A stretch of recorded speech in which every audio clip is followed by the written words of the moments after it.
Good morning, good afternoon, everyone. Thank you very much to all of you for joining our webinar today. I'm Colombe from IAB Europe, and I'm very happy to introduce you to the TCF version 2.0 webinar for publishers, which aims to give you the full overview of version 2 of the IAB Europe Transparency and Consent Framework, with a strong focus on publishers' needs. Today's webinar will be articulated in two parts, a presentation for about 45 minutes and a Q&A session for another 45 minutes. Note that the questions most relevant to publishers will be answered in priority. Now let's take a look at today's webinar agenda. To start with, Matthias Mathiessen, Senior Privacy Counsel at Quantcast, will give an overview of the IAB Europe Transparency and Consent Framework. Then Alice Lincoln, Senior Vice President of Data Policy and Governance at MediaMath, will dive into the proposed policies of TCF version 2.0, and Stevan Rangelovic, Safety Manager at GroupM EMEA, will go through the new data processing purposes. After that, Jennifer Durkee, Director of Product Programmatic Automation at IAB Tech Lab, will take you through the proposed technical specifications. Finally, Patrick Verdun, Technical Director at IAB Europe, will give a detailed explanation of the TCF CMP validator. For the Q&A session, both Matthias Mathiessen and David Debs, Senior Product Manager at Conversant, will be there to answer your questions. So let's start. Matthias Mathiessen, the floor is yours. Hello, everyone. I'm very glad to be walking you through the TCF overview. So we will start with a brief history of the TCF, talk about why it was created, and also about who manages the TCF and what different components make it up. So first, why did we develop the TCF? When the GDPR came out and we looked at the requirements as they apply to the online advertising ecosystem, we realized that a technical standard was necessary to solve some of the problems that we have with respect to requirements GDPR introduces. In the past, the disclosures that publishers or advertisers would make on their website were somewhat disconnected from the advertising ecosystem that sat behind it. And that resulted in a situation where website owners wouldn't necessarily know that they're disclosing the right information, although they are required to disclose such information. And once information had been provided and a user's consent potentially recorded, there was no technical way to send that down the pipes to allow the third-party ecosystem supporting that website to know rather than assume who is allowed to receive data because they have obtained consent or transparency had been established, allowing them to process on the basis of a legitimate interest and similar. Enter the TCF that was designed to address exactly this issue.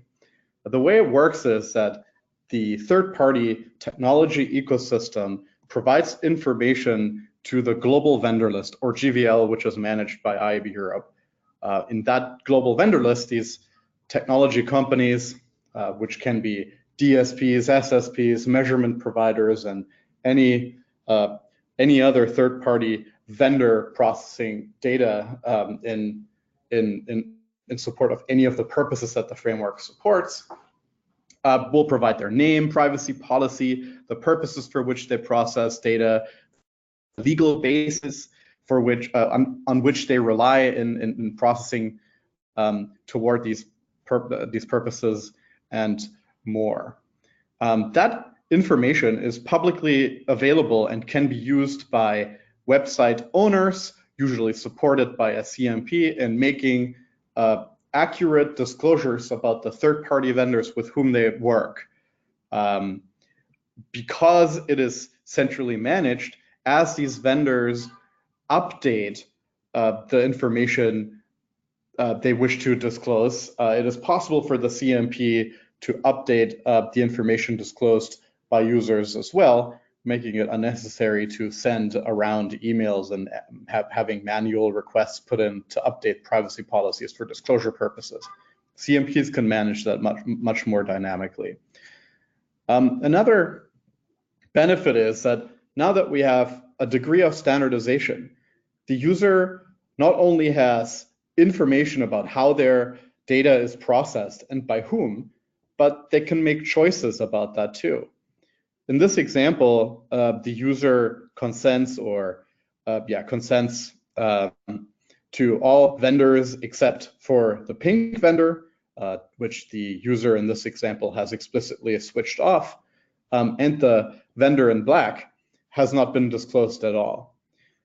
The TCF enables the CMP to package all of that up into a commonly understood standardized data structure, which can be passed on into the ecosystem with any AD request, allowing everybody to know what their consent status is, or in the future, what their disclosure status is, and decide whether to process data and if they process data, for what purposes.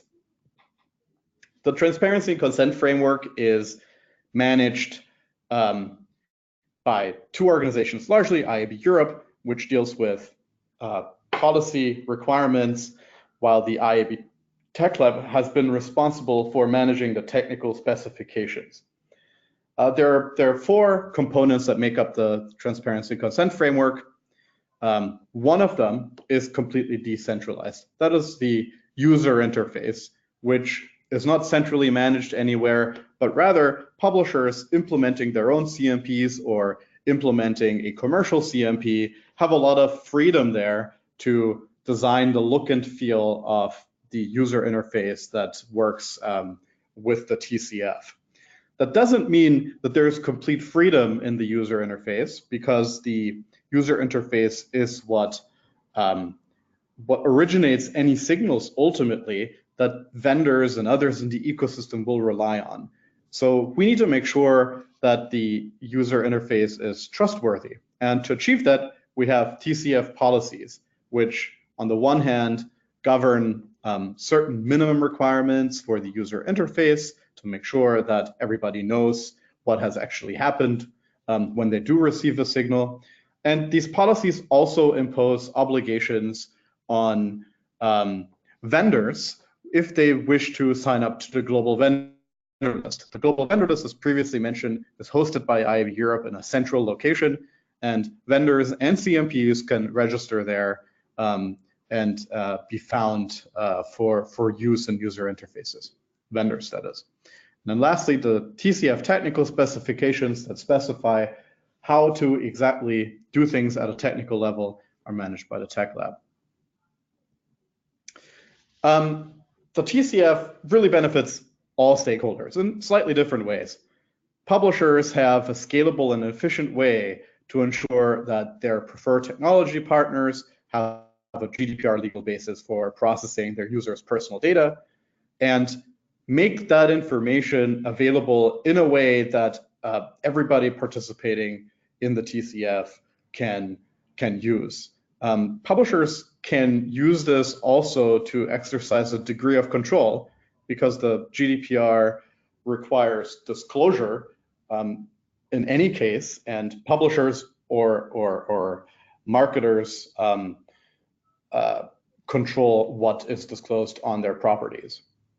It benefits CMPs as they have a specified way of capturing and communicating information about the notice and choice that has been associated with a particular technology partner on a particular website, and pass it on in a way that is recognized by all the vendors participating in the framework.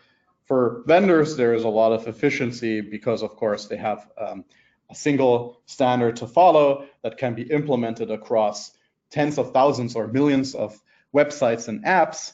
And advertisers similarly have the opportunity to use the TCF in order to provide transparency to their users and manage legal bases of their preferred vendors. And most importantly, of course, all of this enables the user to know exactly who's processing their data for what purpose, and exercise control about how their personal data is used by them. On the 25th of April, exactly 1 year after version 1 of the TCF was launched, IAB Europe has published version 2 of the TCF for public comment for 30 days through to May 25th, the anniversary of the GDPR. This public comment period is intended to receive feedback from stakeholders who have not been directly involved in the creation of version 2. Version 2 was developed by a cross-section of the industry, from agencies to publishers and technology vendors, different associations representing these stakeholders, and takes into consideration feedback received by all of them, as well as data protection authorities in the course of communication or dialogue with them over the past year. What does the TCF version 2 bring to the table? We will get into that in more detail later, but at a high level, it affords for more granular purposes, definitions, and signals. It introduces certain new signals that allow a vendor to know that transparency has been established. It also introduces signals for the right to object, which allows users to object directly in CMPs, and also delivers on a long requested feature that publishers have asked for, allowing publishers to exercise more control over vendors by purpose. The version 2 has been developed not only, but in particular in response to feedback that we have received from publishers, and so we are hopeful that version 2 will add a lot of functionality that publishers have cared about and be an improvement over version 1. With that, I'll hand it over to Alice Lincoln to talk about the new TCF policies. Thank you, Matthias. So as noted, version 2 of the TCF was developed collaboratively over the past year by publishers, advertisers, and vendors in order to improve on v1 based on the feedback from regulators, from consumers, and from industry. There are 4 key changes to the TCF policies in version 2. First, flexible vendor legal bases, new publisher controls, importantly, improved support for processing on the basis of legitimate interests, as well as changes to the purposes and features, including the addition of a new UI element called stacks, and updates to the transparency and consent string to support all of those changes. One note just before diving in, I would add, these changes were again implemented in response to all of those stakeholders, and we're going to talk about it from the perspective of the parties that are implementing. But I just want to stress that this was done always with an eye, first and foremost, for improving the user experience and helping to ensure that data subjects' rights are honored. So first, flexible vendor legal bases. In version 1 of the TCF, vendors could only register in the global vendor list with 1 legal basis per data processing purpose. This was a challenge for a lot of vendors who operate on different legal bases in different contexts. So for example, a vendor may prefer to operate on the basis of consent in certain cases, but they may be willing, if necessary, to operate on the basis of legitimate interest, for example, or vice versa. They may operate on 1 legal basis for a particular purpose in a certain country or context, and on another legal basis in another country or context. So version 2 allows that flexibility for registering multiple legal bases and default legal bases. So for example, for purpose 1, the vendor may operate on the basis of consent. For purpose 2, they may be willing to operate on the basis of consent or legitimate interest, and they can specify that by default they will operate on the basis of legitimate interest. And similarly, for purposes 3 and 4, they may have other legal bases, for example, with purpose 4, consent or legitimate interest defaulting to consent. And the way this works is the publisher then can say to the vendor, by way of the TCF signal, which legal basis they would like to work with that vendor on. So importantly, publishers can't dictate to a vendor that they must operate on a particular legal basis that the vendor has not registered with. However, the publisher can use new publisher restrictions to switch from the default legal basis if the vendor allows that. There are also new publisher controls. A publisher may choose the vendors for which it wishes to provide transparency and help establish legal bases within the framework. And they may specify the individual purposes for which it wishes to help establish legal bases for the vendor. Unlike in version 1, however, version 2 allows publishers to create different rules for different vendors or ranges of vendors on a per purpose level. So for example, a publisher may specify all vendors may process personal data based on purposes 1, 2, and 4, but only certain vendors may process based on purpose 3, and certain other vendors may process based on purposes 7 and 8. This was a very important development to give publishers very granular control, which they felt could be improved on in version 1. All of these publisher overrides are communicated via the transparency and consent string, and vendors downstream are required to respect them and to act accordingly. Another important policy change in version 2 is improved support for legitimate interests. Version 2 allows vendors to signal whether transparency has been vendors are signaled by publishers whether transparency has been established for legitimate interests by vendor and by purpose. Users can also exercise their right to object directly in the CMP. In version 1 of the transparency and consent framework, the user's right to object was signaled outside of the framework. And we felt that bringing that into the framework provided an easier user experience. Lastly, there was quite a lot of feedback regarding the number and the clarity of purposes and features in version 1. Version 2 of the TCF expands the numbers of purposes and features, standardizes them, and introduces, as I mentioned, a new concept called stacks. And for more on this part of the TCF, I'm going to turn it over to my good friend Stefan from Group M EMEA.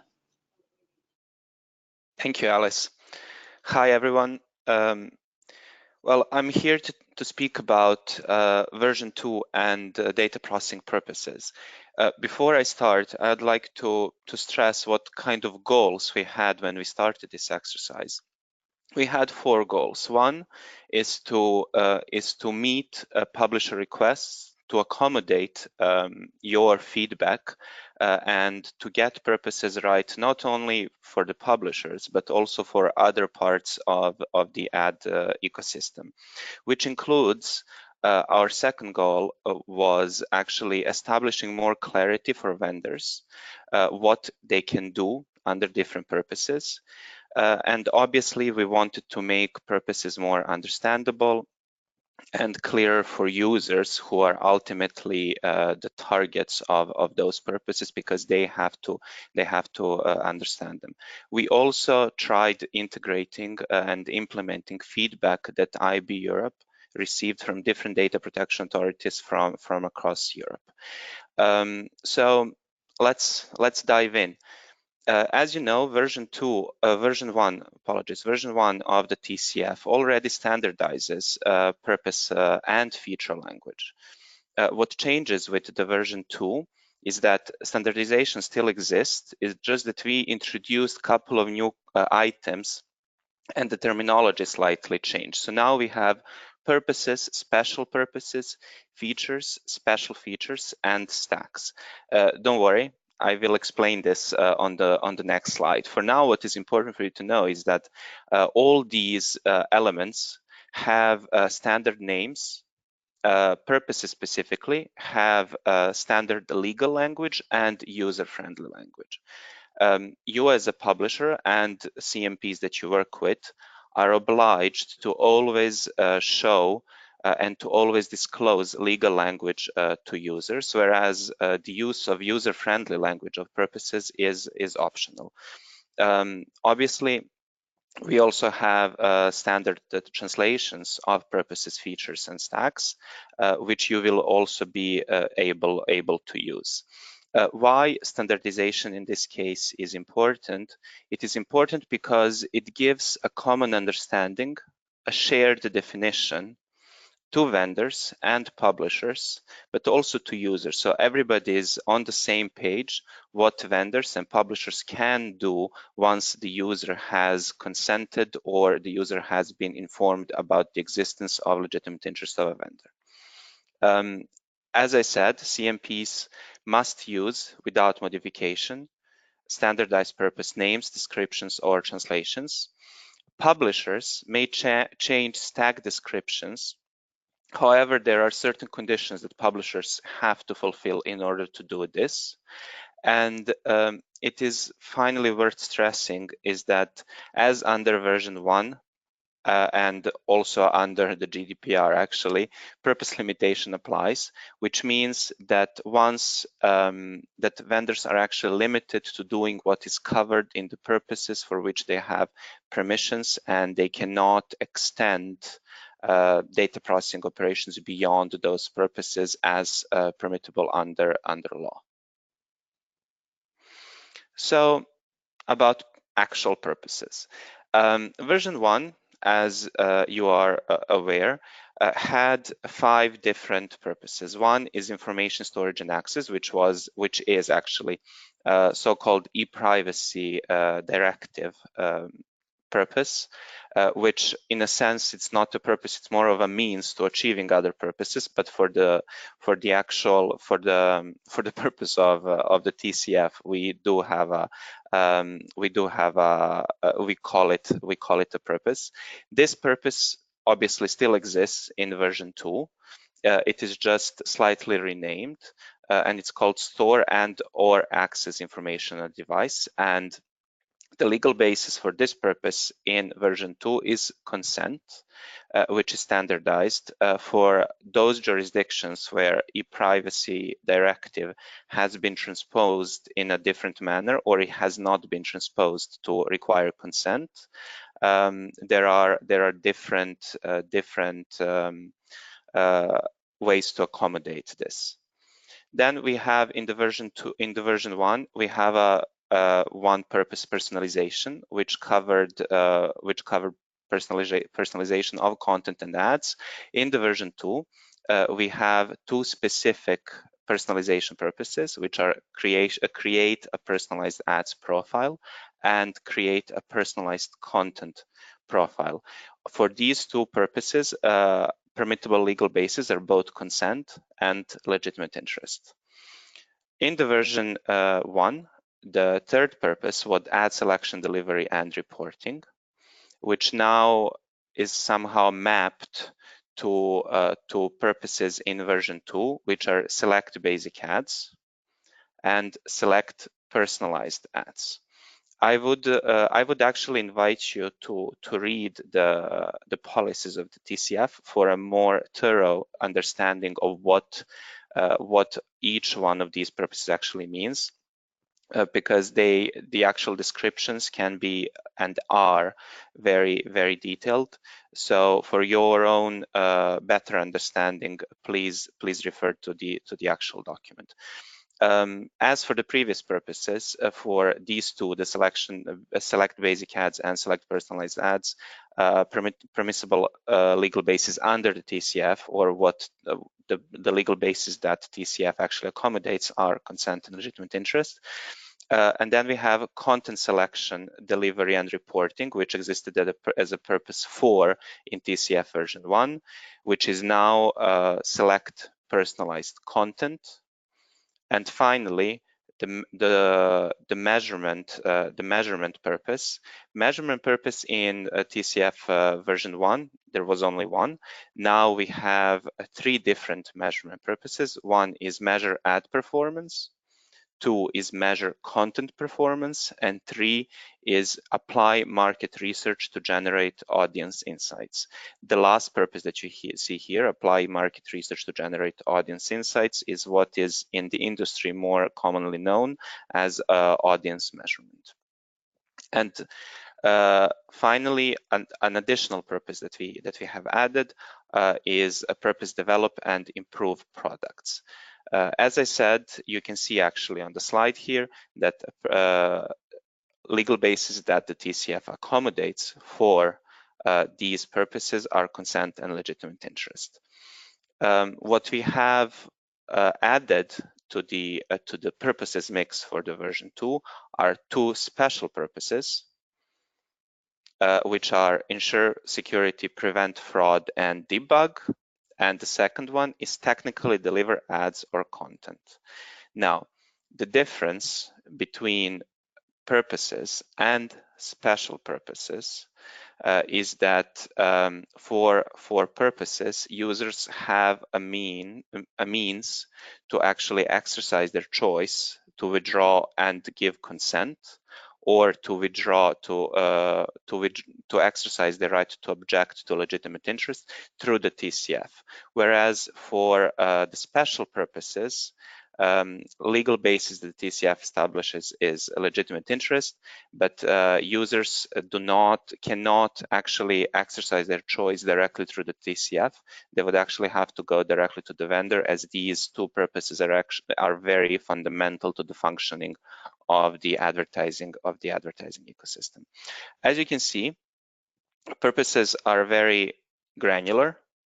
They are granular for many reasons, but one of the reasons is that we have that publishers have specifically asked for granular purposes, and the group finally decided that was the best way to go, not only for the publisher but also for users' understanding.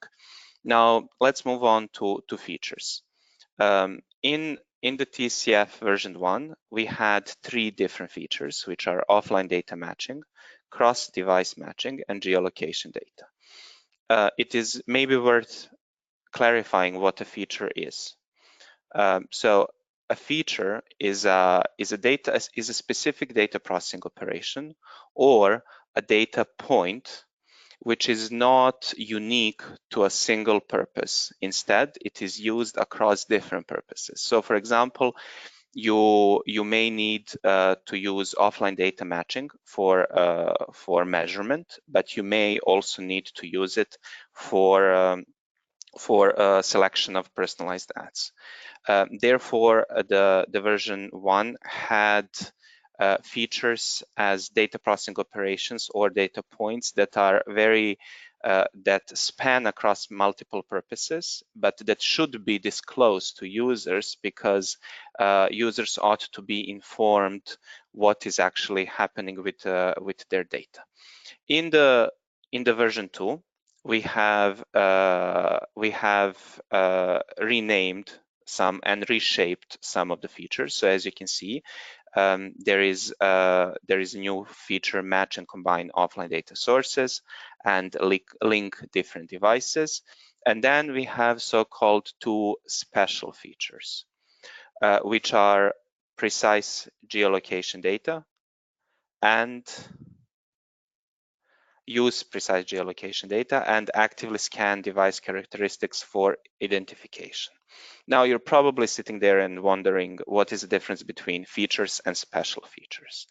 The difference is that special features, as you can see here, are use precise geolocation data and actively scan device characteristics for identification, is that an active user opt-in is required. Why is that the case? The case is that we as a group of companies together with IAB Europe, we understood that these 2 specific data points and data processing operations are quite sensitive, and that users ought to be given control over them. That's why we designed features in version 2, these specific features, in a way that users actually can and have the right to say no or yes to companies processing their precise geolocation data or actively scanning their device characteristics for identification. Unlike for special features, actual features match and combine offline data sources and link different devices are just disclosed to users, but users do not have an immediate way to object to these two specific features. And finally, you may have heard about stacks. So stacks are there to enable publishers to communicate granular purposes in a simplified manner, without depriving users of specificity or the opportunity to exercise granular choice. What does that mean? As you will have seen, we have 10 purposes over which users will have a choice over, right? So that is quite granular. So instead of presenting them all together, if a publisher actually uses all 10 purposes, a publisher can decide to group purposes together and to show them in so-called stacks. That means, as you can see here in an example, is that if you have 4 purposes, which are basic ads, personalized ads, show personalized ads, and ad measurement, all of that is presented to a user in a stack, which is called personalized ads and ad measurement. Stacks have a standard stack description, which in this case is ads will be personalized based on a profile, and more data will be added to better personalized ads, and ad performance will be measured. These stack descriptions, as you will remember, are to be used if a publisher and CMP are actually using stacks, and stack descriptions may be changed under certain conditions that you will find in the actual policies. So to conclude, the actual stacks are there to balance between granularity and user understanding. Having said that, I will now pass on the floor to Jennifer Durkee, Director of Product and Programmatic Automation from IAB Tech Lab, who will guide you through the text specifications and how these purposes are actually communicated from a user through the publisher and CMP to vendors. Thank you. Thanks, Stefan. Hi, everyone. So for TCF version 2, the Tech Lab working group went through a process of iterating and updating all relevant technical functions in order to accommodate for all of these use cases we've just heard from our policy counterparts. It's worth noting that the same foundations exist in version 2 as that existed in previous version. So who makes this consent string? Well, a CMP. A CMP is a consent management provider who's going to provide the ability to collect consumer preferences or create that transparency and consent string to pass through the ad tech ecosystem. As we saw in an earlier diagram, that mechanism is the actual consent string communicating through the ad tech ecosystem. How is user choice collected? Same way. So there's, as Stefan was just explaining with stacks, there's still a user interface that provides that transparency to users and allows users to communicate their consent preferences. Also in version 2 will allow for objection, right to object, excuse me. That user choice is then communicated through that same consent string that vendors will read and establish that vendor's transparency and communicate that user preference to any relevant ad providers.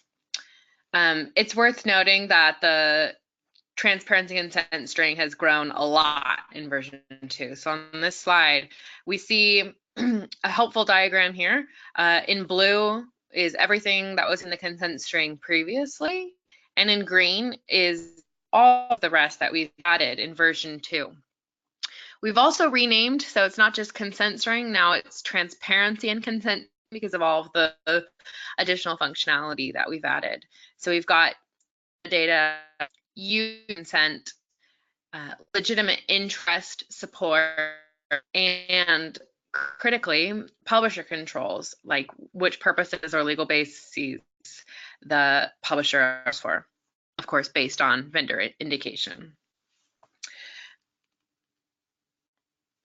So the challenge that the was, how do we incorporate maximum flexibility for publishers and control in version 2? And how do we do that in a way that is effective, clear, and efficient? You might have heard of pubvendors.json. That is no longer of the framework. It was never supported officially, and we have moved to a different direction. So we have now this kind of two-part approach, which led to the creation of the combined transparency consent string. We incorporated all of the publisher vendor restrictions to the process and gather. So the CMP is going to play, as always, a critical function of delivering that combined information of vendor transparency and user consent, all in the same string. So this version 2 string, as you saw on the previous slide, is going to look a lot different than the version 1 string. This will accommodate all the use cases that we discussed. So how do these publisher choices get reflected in version 2 strings? What does this look like for all of you publishers going forward? So you're still going to work with either, if you run a CMP, you'll work with yourselves, or you'll work with your CMP partner. You'll record any publisher controls or restrictions that you want to. This is an optional step. And then you'll continue to work with that CMP to gather consent and display any relevant information in the consent dialogue. So that might include the vendors that you do allow, any restrictions on purposes by vendor. Could also potentially include any preferred or required legal bases per purpose. So all of these things that the publisher is getting to control need to be expressed to the consumer. Of course, as earlier, all of these publisher restrictions are based on what is been declared by the vendors. There have been some other major technical upgrades in version 2. So for example, to solve for incorrect implementations of transparency consent framework, we've added a checksum. This is a fairly standard approach to communicate if the transparency consent string is valid. So for example, that it hasn't been truncated and that the previous sender of the consent string sent the whole consent string and not some kind of error. This is going to help provide better implementations and should continue to support longer term plans moving towards more security and more consistency as we go forward. To note, one of the other TCF changes was made to the global vendor list. So based on all of the policy requirements and the walkthrough that we've had on how vendors are going to be able to register for flexible legal bases, for example, vendors are able to communicate more in the global vendor list, so that format specification has been upgraded. And we also want vendors to be able to communicate if they can read potentially large strings. So this note here is about one of the other items that we would have vendors communicate as they register. If they are able to support any potentially large strings with any overflow mechanisms, we want to understand what vendors' capabilities are for HTTP GET limit. This will help us as we push adoption in version 2. So there's all of those updates. CMPs are also going to be able to update their calls to support version 2 as well. More to come from the tech groups with working group implementation guidelines, etc. And I'll pass the microphone to Patrick Verdon, Technical Director at IAB Europe, to talk more about the CMP validator. Great, thanks very much, Jennifer. Okay, hi everyone. So I'm going to talk to you a little bit about the CMP validator today. Okay, I wanted to kick off by touching on the importance of a compliance checking tool. Now, I think everybody will agree that the success of a framework or a standard like the TCF depends on adherence to that standard or framework. And any departures from the policies of the framework or the technical specifications ultimately undermine trust in the framework itself. Okay, so it's very important. And in our case, this could actually lead to potential GDPR liability issues for publishers and or CMPs. So, even more important given there could be kind of legal concerns. So a key role for us here at IAB Europe is therefore to support the application of the framework given it's crucial to its success. And for this reason, we've developed a tool called the CMP Validator, which will help CMPs and publishers alike test their implementations and make sure that they're adhering to the framework. Okay, so let me tell you a bit more about the validator itself. Well, what the tool does, it gives us the ability to check any live publisher site and the CMP implementation running on that site. And the way we can do this is because the tool itself is built as a Chrome browser extension. So a browser extension effectively enhances the functionality of the browser and allows us to browse to any site and check the CMP implementation in situ on that site. Okay, so what happens when we run the tool? Well, first of all, the tool analyzes the CMP implementation, okay, and then it takes all the information it can find from the page, and it checks for things like the CMP API, which is mandated by the technical specifications. Is the CMP API returning the correct response? It checks for a consent string. Is the consent string readable, or is the data within the consent string correct? Okay, so these are the kinds of things that the tool is analyzing. And with this information, we can then check for common compliance issues within the tool. Okay, so some of the compliance issues that we see are to do with consent signals that are sent before affirmative action by the user.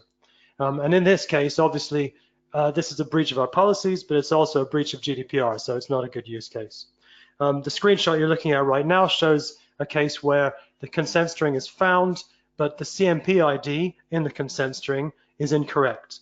It's CMP ID 1, which is not assigned to any registered CMP. So that's also a compliance issue, okay?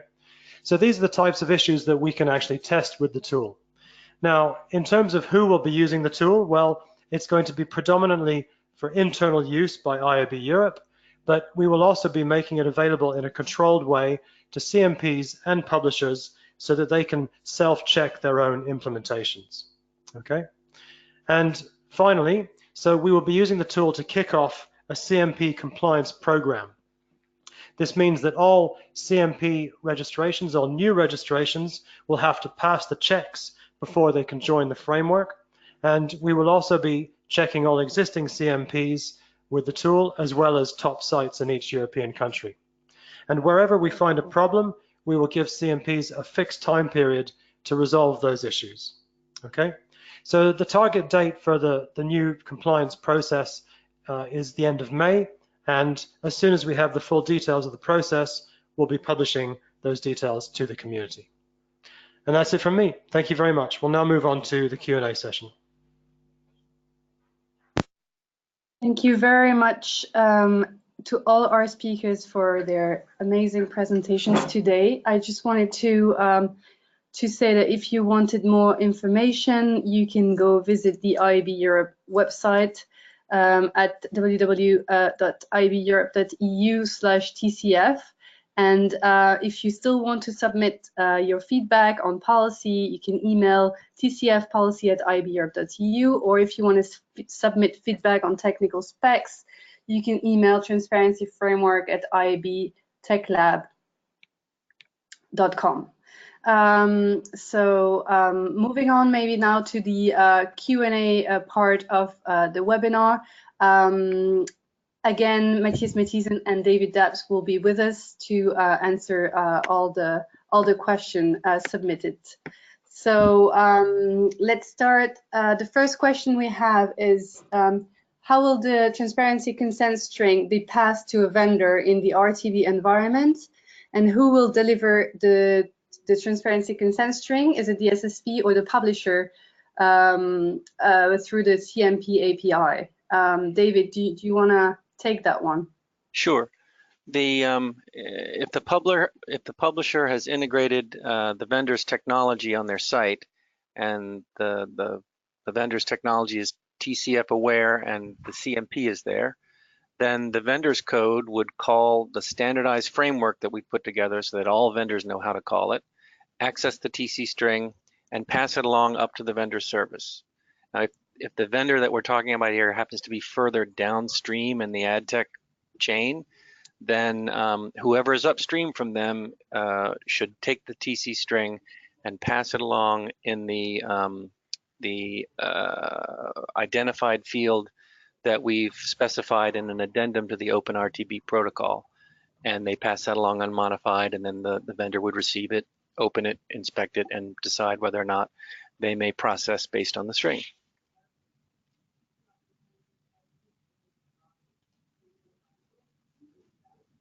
Thank you very much. So there is another question maybe for Matthias this time. Today there are no advertisers registered to the framework. Are they really part of the framework? Do you view a digital property as an advertiser or as a publisher? And should they use the TCF in the same way?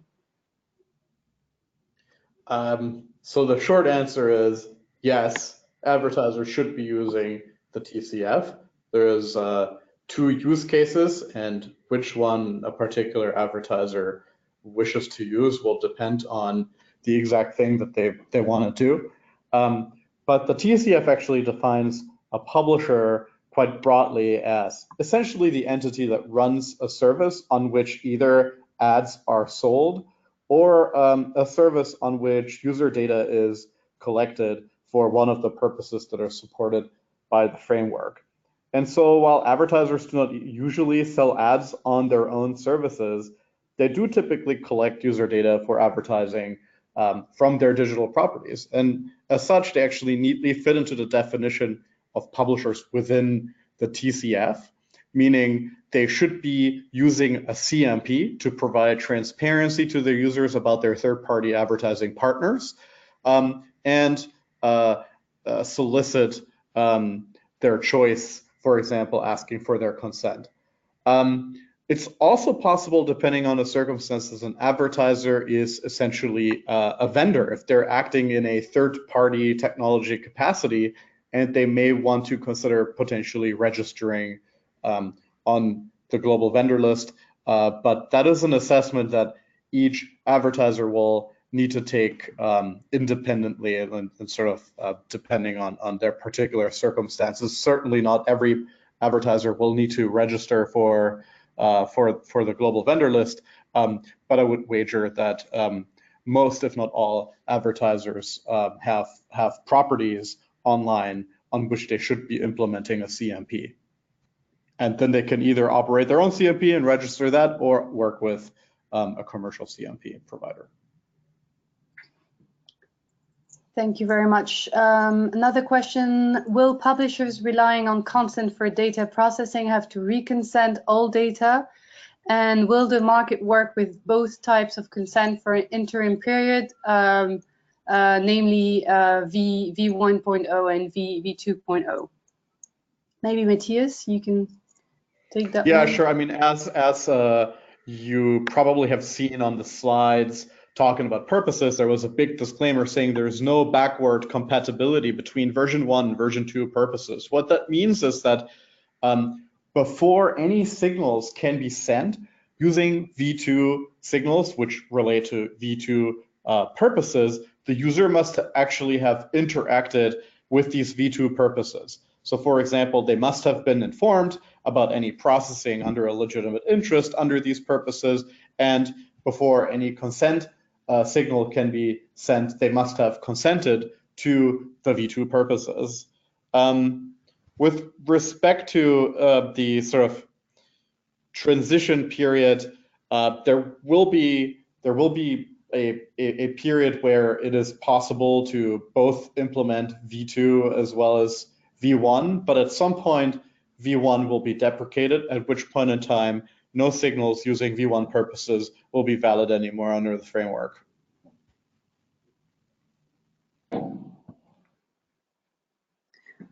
Okay, question here maybe for David. Does the TCF also regulate the identifiers which are set on the publisher's websites? Yes, the TCF provides signaling, which we saw some of that in some of the slides before, of information that helps vendors and the publisher themselves too, really, to determine whether or not they can, they're permitted to store and access information. That's that purpose one, we call it, on a user device or process personal data, and for which purposes.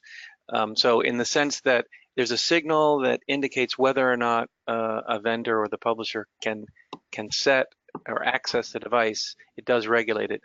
Particular values, no, but the ability to access, yes. And can the TCF prevent an advertiser to set cookies on a website? No, not the TCF and the standards and the signals and the APIs doesn't actually have the ability to physically prevent the setting of cookies or accessing a device, but it does, as we said before, send information to vendors about whether or not they're legally permitted to do that. But an important change in the policies from version 1 to version 2 is that vendors are now going to be required to update any tags and scripts that they currently have in production to make sure that there is a version out there that will check for required consent signals or transparency signals and potentially stop themselves from executing. There's a similar requirement on publishers and vendors who work with vendors to actually make the necessary changes on their website or in their own tags to update any old tags that haven't been changed yet, to make sure that tags are controlled depending on the signals that are coming in, so that this use case can hopefully over time be addressed by the way that these tags are designed from the get-go. The next question is, will the purpose of personalized profiles be specific enough for consumers? We've spent a lot of time trying to make sure that all of the purposes are described in a manner that is sufficiently legally precise as well as sufficiently easy to understand for users. With respect to describing what information will exactly be gathered, the policies actually require that CMPs inform users about the fact that personal data is processed, but also about the nature of the personal data process. So for example, browsing history or unique identifiers, cookie identifiers, for example. So in theory, the user should have a good understanding about the type of personal data that will be processed, as well as the purpose for which that type of personal data will be processed. Okay, I think we have another quite technical question after that. Is the checksum slide code correct here? I think that's from Jennifer's presentation, if I'm not mistaken. David, do you wanna explain? Sure, I'm pretty sure that that bit of what looks like, you know, very carefully written code is a very high level pseudocode excerpted from the TC string spec. So I think it's a very high level, but we will make sure that before the public comment period ends, that if there's an inaccuracy in it, we'll correct it and certainly try to address it in the implementation guidelines that we hope to publish. Thank you. A question is regarding the timeline. What is the timeline for an updated reference implementation against the new TCF version 2.0? David, do you know? The IAB Tech Lab, I don't believe, is committed to publishing any CMP reference implementation as we had in V1. But the lab is definitely going to coordinate the creation of, as we call them, consent string SDKs, which are code libraries for reading and interpreting and for CMPs writing TC strings in different languages for different scenarios. So there's definitely going to be tooling support for reading these larger, more complex strings. Question regarding mobile. Will IAB's mobile in-app CMP support native way of generating constant strings, which is not the case at the moment? I think I can take that. The IAB, the Tech Lab, or the IAB Europe aren't actually going to be offering any CMP services, but the TCF are going to provide specs against which publishers or commercial providers of in-app CMPs can develop. And we've actually had since the beginning CMPs out there that work in-app. So I think we support that ecosystem well. Next question is, I think, on policy. How should a CMP expose same purpose for both consent and legitimate interest in the UI? Do you have any views on that, Matthias? Yeah, actually, so the UI, so that the policies include an appendix that spell out all of the UI requirements and rules, and it is required under those rules that the UI provides separate disclosure for legitimate interest processing, which may be provided in a secondary layer. So, for example, and there may be different ways of doing this. Remember, the policies only spell out minimum requirements, but doesn't actually dictate any particular implementation.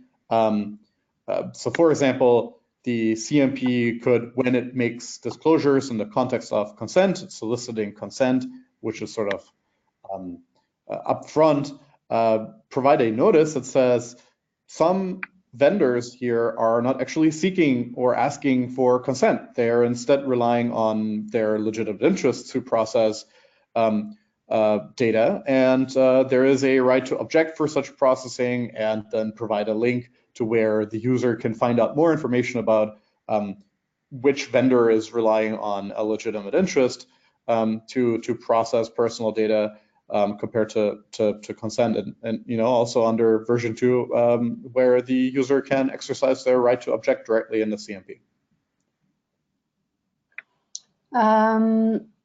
Next one, if under ePrivacy you need GDPR consent to access or store info on a user's device, why would a vendor need or want to rely on legitimate interest when consent is more legal certainty? Matthias? Yeah, so vendors shouldn't rely on a legitimate interest for storing or accessing information on a user device. Under V1, it was possible to select that as one's legal basis. That was perhaps because of some confusion with respect to how to deal with the German market in particular, where the ePrivacy directive has not been implemented, and therefore storage and access is not separately regulated. Under V2, actually, consent will be the only legal basis available for storing and accessing information on a device, with the caveat, of course, that where the law exempts a certain use case from obtaining consent, so for example, because it is strictly technically necessary for the delivery of a service, or perhaps there are different national exemptions. I believe, for example, there is one in the Netherlands about analytics. Then consent is not required under the policies either. In the German market, for example, where there just isn't a law, the vendor would not be expected to respect the privacy directive, as there is no such legal obligation in that particular market. So yeah, it's a fairly kind of straightforward question, right? There is only the one legal basis available under the privacy directive, so that's the one that should be chosen, unless it doesn't apply. And if I might, in the transparency and consent string specification document that's out for public review, there is an Appendix B that's dedicated to our thinking at the time we published it around, we termed it the specific jurisdiction signaling, and it discusses some signals that we're proposing to allow vendors to properly interpret the string signals in scenarios such as a German market where perhaps purpose one might not have been disclosed, and how to interpret that and deal with it using the information available. So you might refer to that to see where we're thinking on it. Next question. So if a publisher works with a whitelist of vendors and a GVL is updated, but none of those whitelisted vendors are affected, does the publisher need to recollect the consent? If not, how is this done technically? So I think I can get this. There are certain updates that the Transparency and Consent Framework Managing Organization, the MO we call it, for instance, such as changes to the wording or the translations of purposes or features, those require CMPs to reestablish transparency and consent. And I'm pretty sure the policies spell this out. In most cases, the CMP or the publisher have the discretion to make a determination when to actually ask for consent again. But in the case that the question seems to be describing, the policies permit a CMP to do what we sort of call a version control, to compare, let's just say version 2 or version 22 or whatever was disclosed to the user and against the newer version. And if there are no net new changes for the whitelist of vendors, then the CMP doesn't need to be disclosed again. But this is something that you should discuss with your CMP if you're using a commercial provider. Yeah, if I can add some additional colors, Sure. There may be a situation where perhaps a vendor that was previously surfaced on a particular publisher's page under one version of the GVL has made an update to the purposes that they process data for or their legal basis on a future version of the GVL. And just because that happens, the publisher wouldn't have to instruct the CMP to make new disclosures and obtain new consents because that change has happened.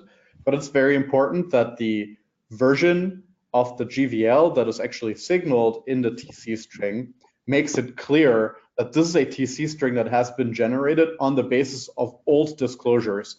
And depending on how the vendor is set up, the vendor may not actually be able to deliver against that string and just, for all intents and purposes, consider that string as not providing it with the necessary permissions to process the data, so that there is certainly an incentive to keep signals and disclosures up to date, but still leaving the discretion to the publisher / CMP. The important thing is that if a signal is passed, it needs to be passed and stating the version number of the GVL under which the user has actually made choices and that the user has actually interacted with. Great. Next question may also be for you, Matthias. So how do you address the practice of certain publishers and CMPs collecting consent on arguable actions, such as page scroll, for example? How do you align the understanding of appropriate actions between publishers and vendors? Yeah, so the TCF policies require, in addition to generally requiring adherence to the GDPR and other relevant law, it specifically repeats this requirement of the affirmative action. So it states that a CMP must only generate positive consent signals if there has been a clear affirmative action taken by the user that unambiguously signifies that the user has agreed to the processing that is presented to it. Now, with respect to the question and that particular affirmative action described, so a page scroll, DPAs have actually in the past taken the view that navigating a website after having been informed that such an action will constitute consent is an inappropriate affirmative action. Sort of back when DPAs considered that consent needed an affirmative action, but the law didn't spell out that requirement necessarily, and there have been cases that pre GDPR an affirmative action wasn't actually required. So there is actually nothing in the law that rules out any particular affirmative action, and so theoretically a user can consent through the affirmative action of scrolling a page. But as the law or the understanding that we have as an industry or as the legal community at large really will evolve, and perhaps there is a change in regulatory practice, or perhaps there is a judgment from the Court of Justice of the European Union that specifies this affirmative act requirement further in a way that that makes the example of a page scroll no longer sufficient, then the TCF would be updated and change its minimum requirements so that what we know in future not to be lawful or lawful is appropriately reflected in the policies.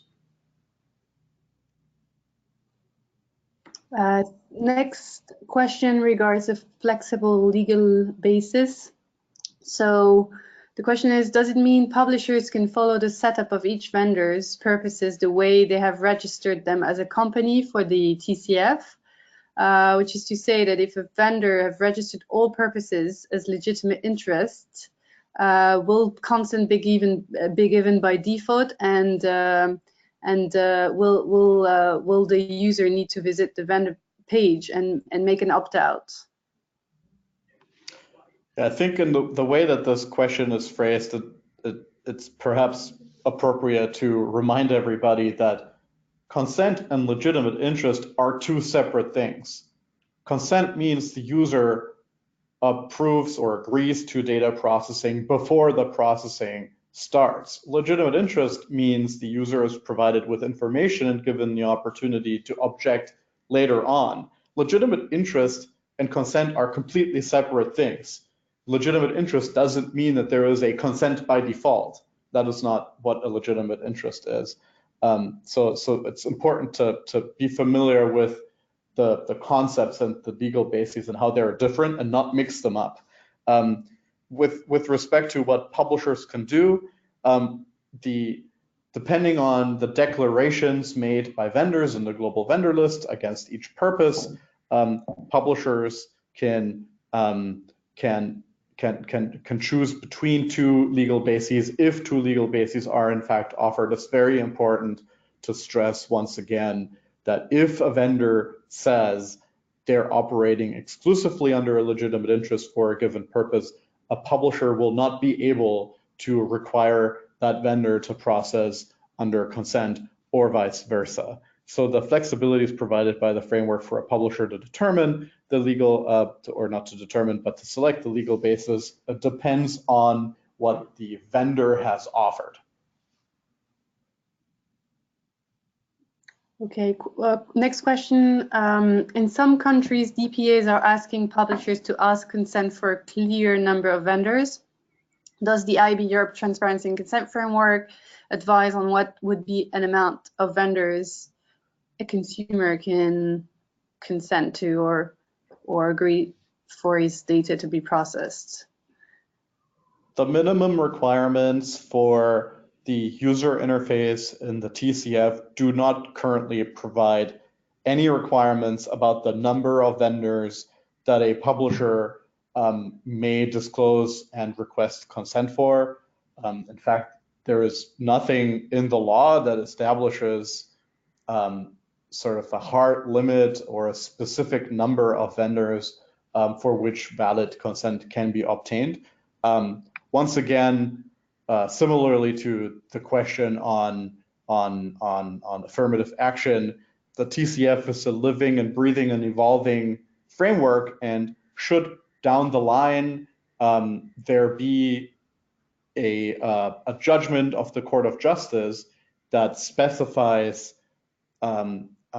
additional requirements that we don't necessarily see in the law today, then we would have to take a look again at the policies and update them to make sure that the policies stay in line with the latest developments and understanding of the GDPR. But at the moment, as the law doesn't spell out any limits on the numbers of vendors, the TCF doesn't require it either. Okay, also a question on data protection. So in the presentation, I think it was you or Alice who mentioned that the Data Protection Authority had been involved in the development of the TCF version 2.0. The question is, how much insight does the IAB Europe have into the views of the Data Protection Authority on the validity, or otherwise the approach that the TCF has taken for v2.0 in terms of establishing legal basis? Yeah, so actually, version 1 even has been designed after the group that has come up with the TCF having studied in great detail the opinions and public sort of utterances of data protection authorities when designing the policies and the requirements. So the TCF never has been developed sort of in a vacuum, but of course in the context of what the best understanding of the law was, which takes into consideration what DPAs have said. And then once the TCF had been sort of presented, and even during its beta phase under the beta of version 1, IAB Europe started meeting with data protection authorities and presenting the approach and informing DPAs about how it worked and what the intent was, and that has resulted in a constructive dialogue, and sort of the feedback received during these meetings has also been sort of considered in the decisions that have been made for version 2.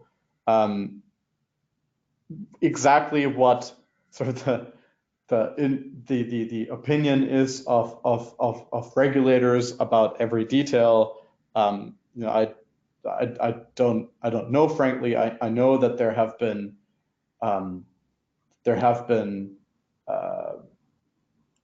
situations or there have been times in the past where regulators in public have opined on the TCF around the lines of, we think it's a positive development. It's not perfect, of course, but it goes in the right direction. Somewhere on those lines. So I think we shouldn't be holding our breath for any sort of endorsement or guarantee that DPAs are absolutely happy with all of it. But I do believe that based on the public statements of DPAs and various fora, there is an understanding and a recognition that this is a good effort that goes in the right direction. So to go even further on this topic, the question is the consent and transparency and consent framework moving towards a code of conduct according to the GDPR? So this is definitely a possibility, although IAB Europe has thus far not begun sort of concrete plans for or concrete planning into turning it into approved code of conduct. Why is that? One is that, well, we really needed a framework on the 25th of May last year, and we still need it today. We don't really have the luxury of time to go through the process before having a framework. That said, as soon as the TCF or the industry feels the TCF is ready, the process for actually making something like the TCF into an approved code of conduct is clear. Once the exact requirements for anything to become an approved code of conduct are clear, IAB Europe will probably, with its members, consider the possibility of turning the TCF into an approved code of conduct, which would give those who are implementing it a lot of additional certainty. But that is not to say that the TCF, prior to being an approved code of conduct, doesn't provide any added value. The difference is simply that it will have to stand on its merit, and that there is no presumption that by adhering to it, you're complying with the GDPR. It's a more merit-based framework until that moment in time. So the next question is on future updates of the TCF. Are we going to go for a version 3.0 of the TCF and upwards? Will there, one day be a finished TCF? David, do you want to have a go at that one? I don't know, David, but I'm quite happy that we have version 2 out. I'm not sure I even want to start thinking about version 3 right now. Yeah, I was on mute, and you were reading my mind. I said, as someone who's just about to collapse exhaust across the finish line of getting a major update done, the thought of taking that on again. So the short answer is probably you would see, say, an incremental 2.1 before a 3. But just to echo what Matthias, what we said along through the presentation, we are tracking a dynamic interpretation of people's assessment of the regulation, the DPAs, all of that, even industry needs. And as those things change, we will adapt the framework to update it. And if it's major, it's major. If it's minor, which we hope, it's minor. Yeah, and I mean, I think one shouldn't underestimate the work and the time that will be required before the industry has successfully moved from version 1 to version 2.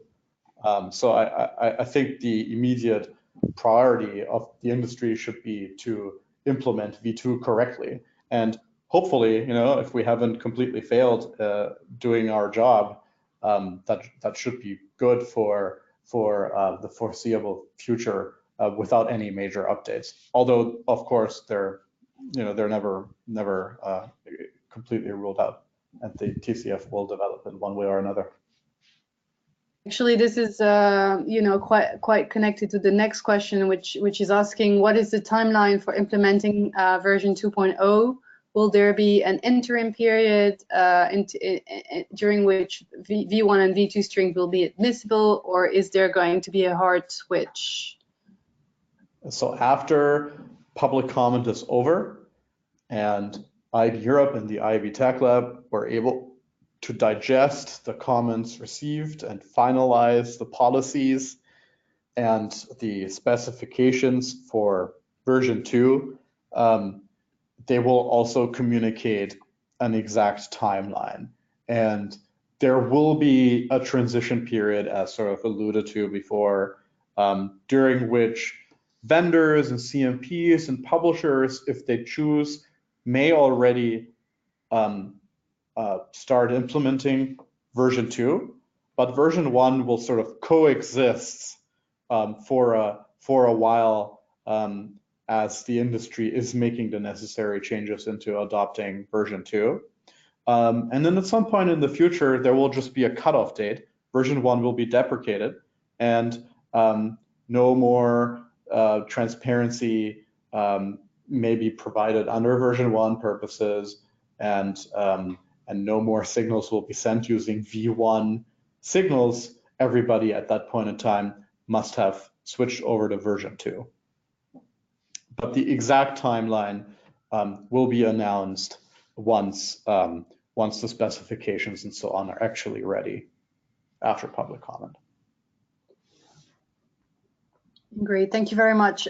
Is there a way to use the framework without passing consent strings to the outside world? As a publisher, I am only interested in getting consent from my vendor for the very purpose of what I've engaged them to do on my properties. Why the need of disclosing such consent or passing it through outside of my CMP? If the concern is a misconception, maybe that one is required to disclose all of the vendors on the TCF, that's not the case. As a publisher, you control which of the vendors that are registered in the TCF you disclose by your CMP on your property or properties. And the transparency and consent string, this bundle of signals that's created from your the disclosures that you control, they don't have any signals that tell vendors other than the vendors that you've specified that they can lawfully process data. So no vendor except the ones that you disclose can lawfully process based on the TCF signals. Now, not sharing other vendors' consent status with your vendor partners might make it impossible for them to know which vendors that may be involved in serving an ad onto your site are permitted to be involved in the transaction. So, for example, an exchange needs to know which DSPs are going to be permitted to receive data versus which aren't. And vendors have to be able to confirm whether they're not allowed to process data. And the mechanism to do that is the TC string. I hope that addresses it. And next question is, why do you prohibit sending the transparency and consent string to a NAT system directly? I don't really think we do prohibit that. The transparency and consent string is, of course, generated by a CMP, and they're free to store that in different storage types: cookies, local storage, or an app storage. And some TC strings might be generated on the fly. The only way to obtain a valid consent string is to query the CMP, the standardized CMP API, and then that gets transmitted down through the ad tech chain. So, but no, we're never prohibited from sending directly to someone, but you must always obtain it by reading a CMP API. That addresses your question. If there is a mismatch between purposes requested by a vendor and purposes allowed by a publisher, what happens? So a publisher determines what disclosures they make, what consents they request on behalf of which vendors, and as lawful processing and certainly processing in compliance with TCF policies require vendors to respect the signals they receive. That allows publishers to control which vendor gets to process data for which purposes in line with user choices.